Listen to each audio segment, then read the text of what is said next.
Bonjour tout le monde et bienvenue dans cette vidéo.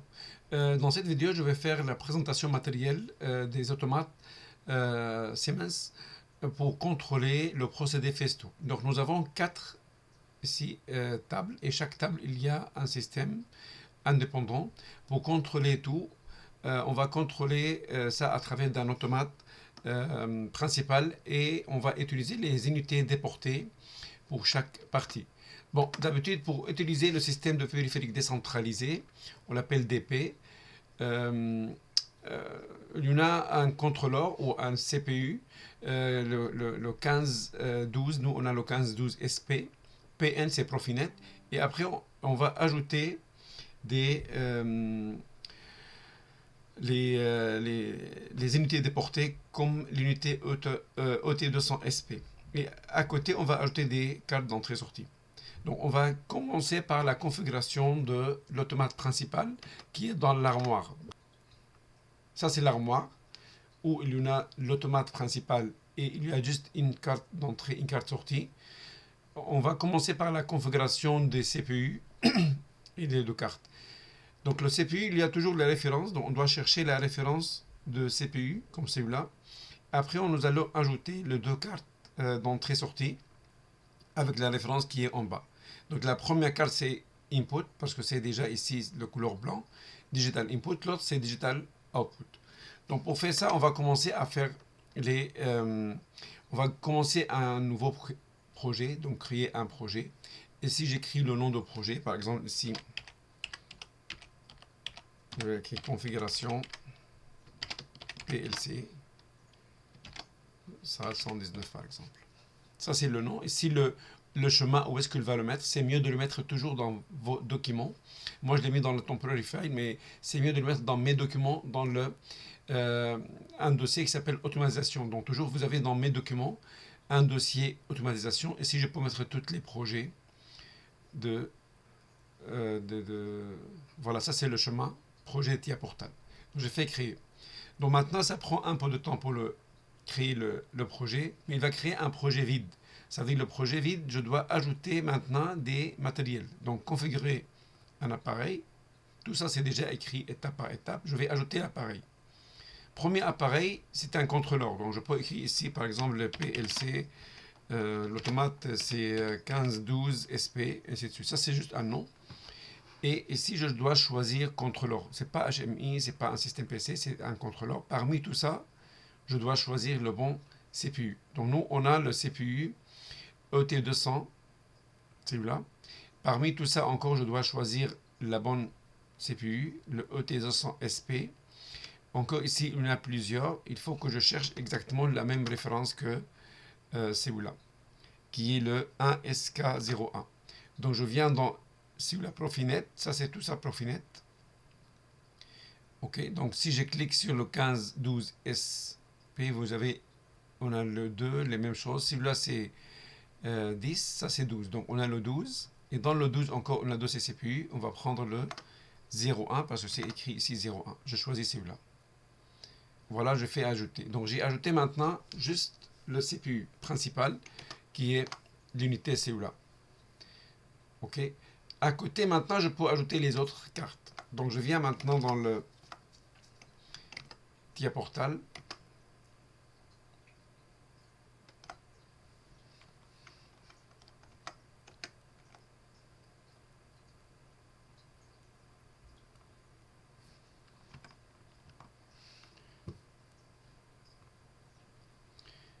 Ok, ici maintenant je vais ajouter les deux cartes. Mais avant d'ajouter les deux cartes, on doit éliminer la sécurité administrateur pour qu'il ne demande pas chaque fois le password. Pour faire ça, je viens dans la configuration ici, j'ai cliqué deux fois. Vous avez ici Fail Save. Je fais Disable. Je fais oui. On voit maintenant la sécurité est partie. Maintenant, je peux downloader sans qu'il demande chaque fois le password. Maintenant, je vais ajouter les cartes. Donc, la première carte à ajouter, on a dit, c'est celui-là. La carte de... On a ajouté ça. La deuxième, c'est la carte Input-Output avec la référence qui est là. Donc, où est-ce qu'on peut trouver la même référence? Donc, si on a déjà le nom de la carte, il est en haut. Donc 8 input, celui-là, digital input, HF. Ça, c'est la famille HF, 8 input. Donc, dans TIA Portal, je vais chercher dans le catalogue du matériel, discrete ou digital input, je vais chercher le HF, 8 input HF. Ok, ça c'est digital input. Vous avez le DC, vous avez le AC. Donc, nous, on doit chercher celui-là. Ça, c'est le 8 digital. Et dans celui-là, maintenant, je vais chercher la bonne référence. Lui, maintenant, s'il n'est pas le bon, ça ne va pas marcher. Donc, si je regarde maintenant, est-ce que c'est le même? Lui, HF. Et on doit chercher ici BF00, 6B00, 6BF00. Donc, celui-là. C'est A à la fin. Voilà. Celui-là, maintenant, je veux le retirer, comme ça, glisser dans le premier emplacement. Voilà. Une fois il est là maintenant, je dois changer le groupe de potentiel. Donc, tout ça, c'est déjà écrit étape par étape. Si je fais la configuration matérielle à partir de la page ici, on a fait cette étape, page 39. Je vais maintenant ajouter la carte. Avant d'ajouter la carte, c'est mieux de mettre l'adresse IP. Oui, j'ai oublié de dire celle-là, cette idée. On va commencer à cliquer sur le connecteur ici, RG45. Et dans l'adresse IP, je vais mettre l'adresse IP. Donc j'ai 10, 20, 49 à la place de 52 et on met ici 50. Pourquoi? Parce que moi, j'ai l'idée de faire la configuration de réseau. L'automate, il va prendre ici l'adresse 10, 20, 49, 50.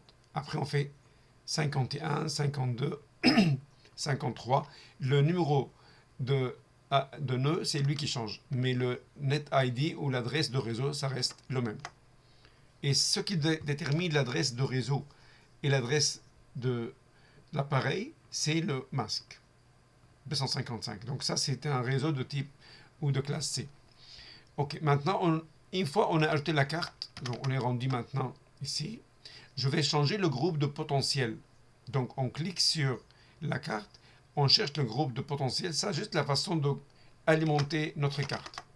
Donc ici, j'ai cliqué 2 fois, j'ai ici groupe de potentiel, il faut absolument que j'ai mis celui-là, groupe de potentiel sans borne claire.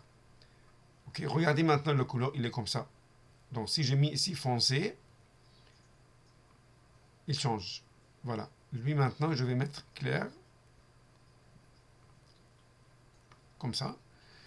Le deuxième maintenant, je vais ajouter la carte.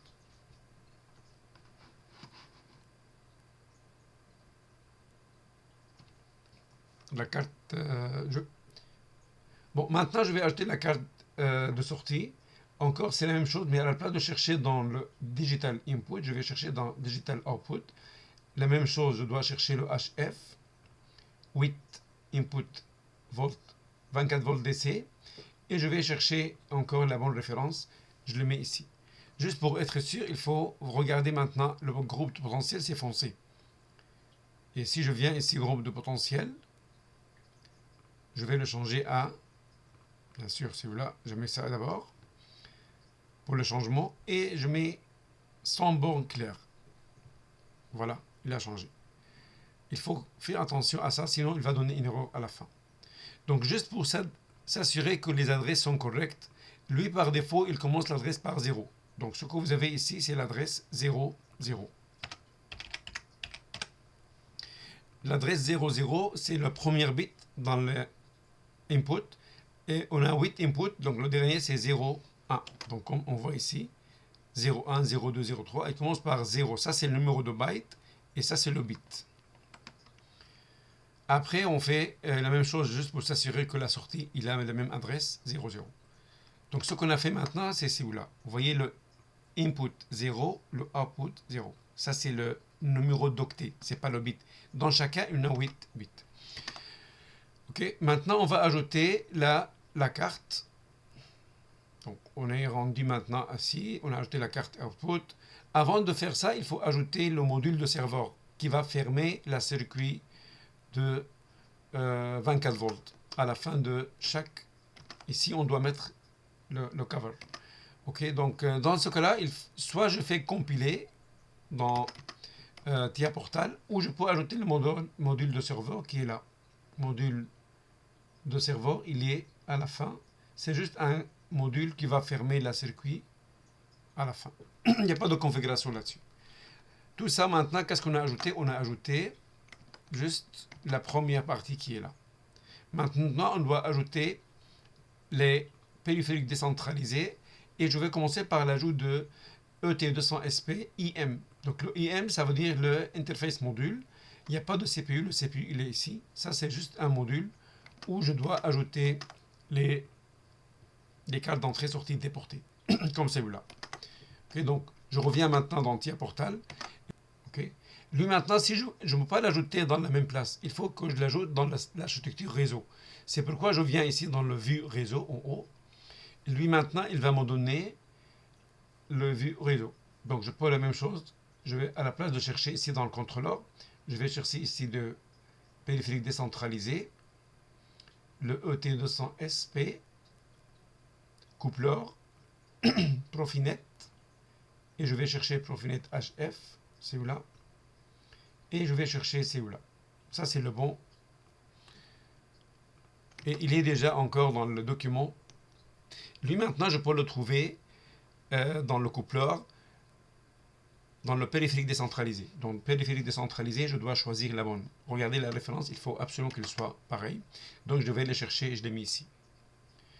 Maintenant, lui, c'est juste un coupleur. Donc je dois affecter un automate. J'ai deux choix. Soit je peux le glisser directement comme ça, ou bien je peux cliquer à droite et je fais affecter un nouveau automate.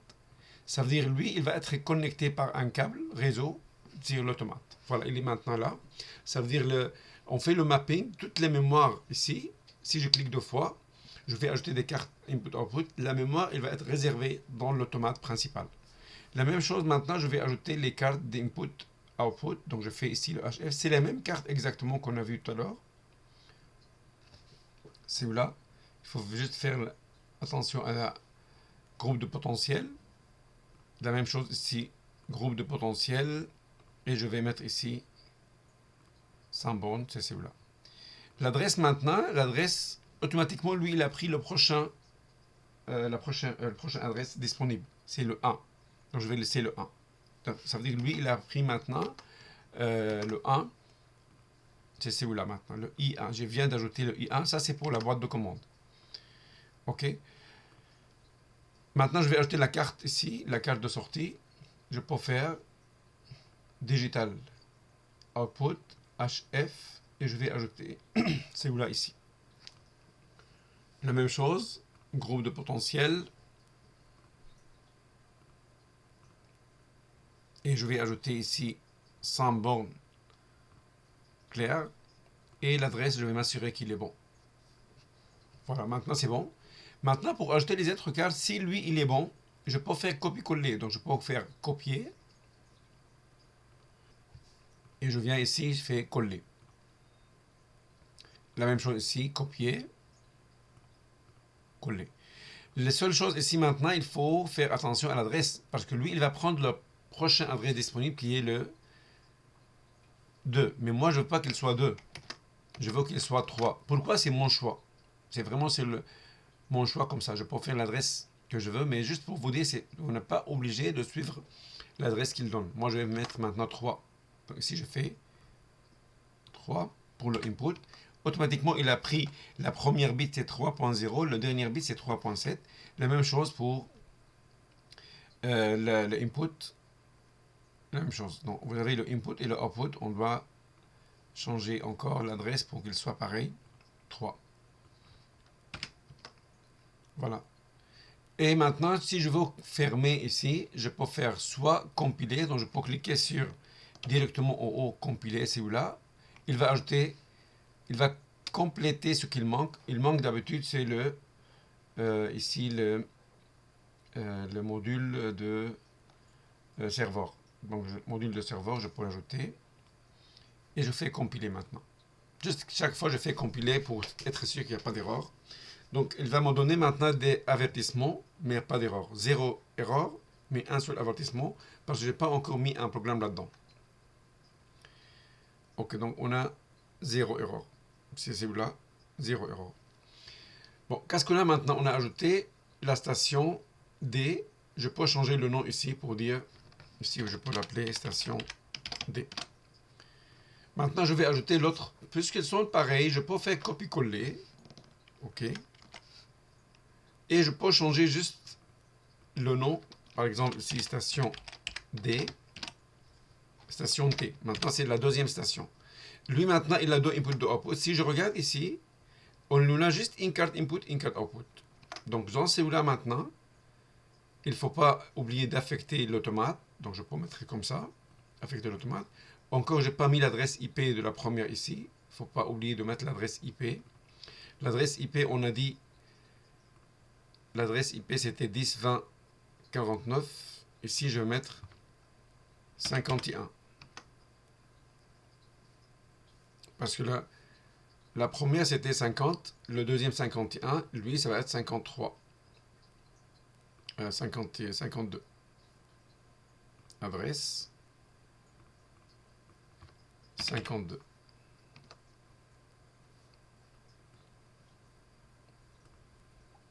Voilà, donc lui maintenant, il est bon. Ça c'est... ok, si je clique maintenant deux fois, il va me donner maintenant la configuration que j'ai copiée. Mais moi, je n'ai pas besoin les deux ici. Donc je vais effacer celui-là, je vais effacer celui-là. Et lui, le module, je vais le laisser. Lui, maintenant, l'adresse, il faut qu'il soit, si on regarde, c'est 5, I5. Donc, je vais mettre ici 5. Ici, je vais mettre encore, pour lui, on va mettre 5. Donc, ça va être Q5, I5, et toujours le reste sont pareils. Donc, dans la station T, j'ai une carte analogique. Donc, si je regarde ici dans la configuration, on a fait copier-coller. On a fait la configuration, groupe de potentiel. On a répété la même chose pour la station D et la station T.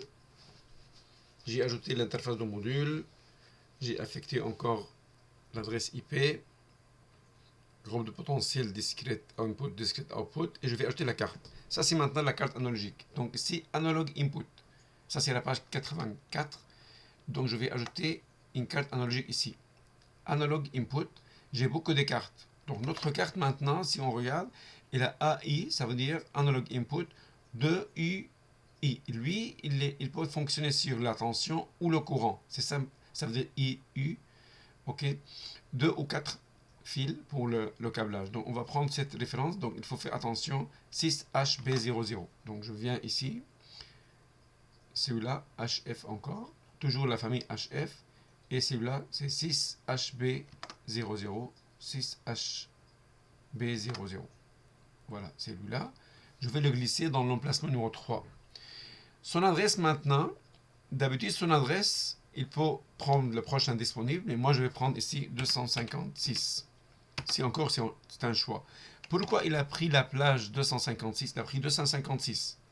7, 8, 9. 4 octets. Parce qu'il y en a 2 analog input. Ça veut dire 2 mots. Si j'ai 2 words, le word 256, il a pris le 6 et le 7. Et le word ici, le prochain, c'est 58. Il a pris le 8 et le 9. Parce que ça, c'est un octet. Et le 7, c'est un octet. Ici, encore 8 et 9, c'est un octet. C'est pourquoi la plage, il a pris la plage comme celle-là. Encore le groupe de potentiel, il ne faut pas oublier de le changer. Ça veut dire quoi? Ça veut dire qu'il va prendre l'alimentation électrique de ce qui est à gauche, la carte à gauche, à partir de CPU. Ok, on a fait ça. Maintenant, pour la carte ici, il faut faire la configuration encore de la carte pour qu'il fonctionne sur la tension. Ça dépend de notre capteur. Nous, on a un capteur linéaire, potentiomètre. Donc, paramètre d'entrée, c'est celui-là. Paramètre d'entrée, on doit choisir ici, à la place qu'il soit 4 à 20 000 ampères. Ok, la première, ça c'est la voix. Donc d'habitude, les cartes analogiques, on l'appelle voix 1, voix 2 ou channel. Et si je fais tension, même le deuxième, je peux faire tension, mais je ne l'ai pas utilisé encore. Mais je peux faire encore tension. Mais nous, on n'a pas utilisé ça. Mais j'ai mis les deux, juste en cas où, si on va l'utiliser après. Et ça, c'est l'adresse. Donc l'adresse c'est 255. Et comme on voit ici maintenant le module, il faut que je le glisse ici. Ça c'est le module de serveur. Bon, une fois on a ajouté la station T, maintenant on va ajouter la station P. Donc si j'ai mis ça, voilà maintenant, la station D et la station P et H sont pareils parce que sont tous presque la même chose. Si on regarde ici, ils ont toujours deux cartes input, deux cartes output. Soit je fais copier-coller, ou si je veux pratiquer un petit peu, je peux faire la même chose, périphérique décentralisé, et je prends toujours la bonne interface module, et je dois toujours affecter ça à la bonne CPU. Je peux changer l'adresse IP, et je peux ajouter les cartes. Donc ici maintenant je vais ajouter la carte, lui il a l'adresse 53. 53. Maintenant, je peux faire les cartes. Donc, si j'ai copié déjà les cartes là-bas, je peux ajouter les cartes. Digital Input, Digital Output. Pour ne pas refaire la configuration. Donc, je peux ajouter la carte. Ici. Celui-là. Bon, puisqu'on sont pareils, c'était mieux si j'ai copié tout. Mais je peux faire copie. Tout. CTRL-C. Je viens dans celui-là. CTRL-V. Ou on peut répéter la même chose qu'on a fait tout à l'heure. Donc, je fais maintenant coller. Donc, si j'ai ajouté les cartes ici, il faut juste refaire les adressages. La première carte dans la station P, si vous voulez la station P, c'est I7. Donc, je dois venir ici. La première carte qui est là, c'est I7. Je change le 2 ici, je le mets 7. La deuxième carte encore ici, ça va être I9. Lui, maintenant, c'est I9. Donc, celui-là, c'est I7. Non, I8, c'est pas 9, c'est 8. C'est I8. Donc, j'ai pris l'octet numéro 7 et l'octet numéro 8 pour le input. Pour le output, la même chose. Ok, ici, j'ai le 7. Et le prochain, ça va être ici, le 8. 8. Voilà, ça, c'est maintenant 7 et 8. Et une fois que j'ai terminé ça, je peux ajouter maintenant le module encore de serveur qui est à la fin pour terminer. Et je fais compiler. S'il n'y a pas d'erreur, je peux faire maintenant la dernière station, qui est la station H. Dans le vieux réseau, je peux faire copier-coller. Donc, je peux faire copier celui-là. Et je vais le coller à côté. Donc, avec le contrôle et le roulette de la souris, je peux changer le zoom. Et si je vais l'appeler ici, station P. Donc ici, je vais l'appeler ici station HH. Et je vais encore affecter la même chose pour l'adresse IP.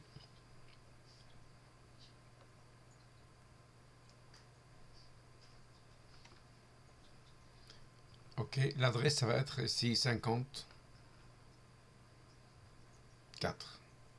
Donc maintenant, automatiquement, j'ai 50, 51, 2, 3, 4, le 4. Et si je regarde ici l'adresse,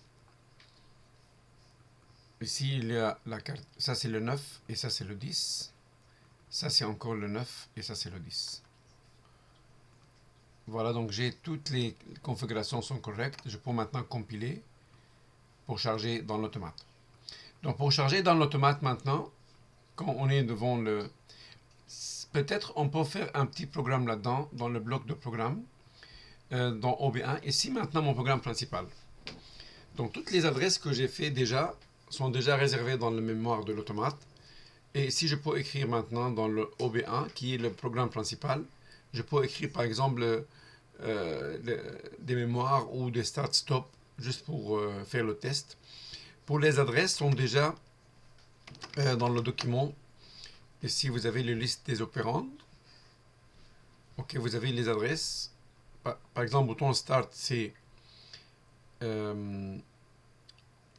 Je vais juste faire une seule sortie. Start, c'est l'adresse. Donc, je peux faire ici. Par exemple, je vais cliquer sur Start, Stop, la structure qu'on le connaît avant. Avec le haut maintien. Donc, lui, maintenant, c'est le stop. Donc le stop, il faut savoir c'est quoi l'adresse. L'adresse de stop, c'est quoi? Stop, c'est 1.4. Donc I 1.4. Donc je viens ici, j'écris I 1.400 pourcentage. OK. Après, maintenant, je peux faire, et par défaut, il a donné un nom de tag, tag 1. Donc, je peux cliquer à droite sur le tag, pas sur l'adresse, et je fais ici rename, renommer variable. À la place qu'il soit tag 1, je vais l'appeler ici stop. Modifier. Pour le start, encore la même chose. J'ai une autre façon d'éditer ça. Je peux faire ici start. Ça, c'est la deuxième façon d'éditer ça. Ça revient comme Alan Bradley. Il a fait un tag, mais sans adresse. Je clique à droite et je fais ici définir variable. Le variable maintenant, c'est pas local. Je vais le mettre ici global. Global memory. Global input. Moi, je vais utiliser un input, global input. Et l'adresse, ici, ça va être i 1.0. Donc, je peux changer i 1.0. Je fais définir, il va être comme ça. Donc, lui, maintenant, ça vient de ici, start. Ou bien, je peux encore ici, par exemple, je vais faire sortir le vérin. Vous avez ici, dans la sortie, Q. Tout ça, c'est des inputs. Si je viens dans le output, vous avez le output 1Y1. Ça, c'est avance de la tige de vérin d'éjection. Donc 1Y1, l'adresse est Q30. Q30. Donc j'ai le choix. Soit je fais ici directement Q3.0. Il va donner un nom de tag. Si je vais changer, je vais mettre 1Y1. Je peux mettre dans le commentaire ici, par exemple, comme c'est déjà écrit ici, avance de la tige du vérin. Donc je peux faire ici avance.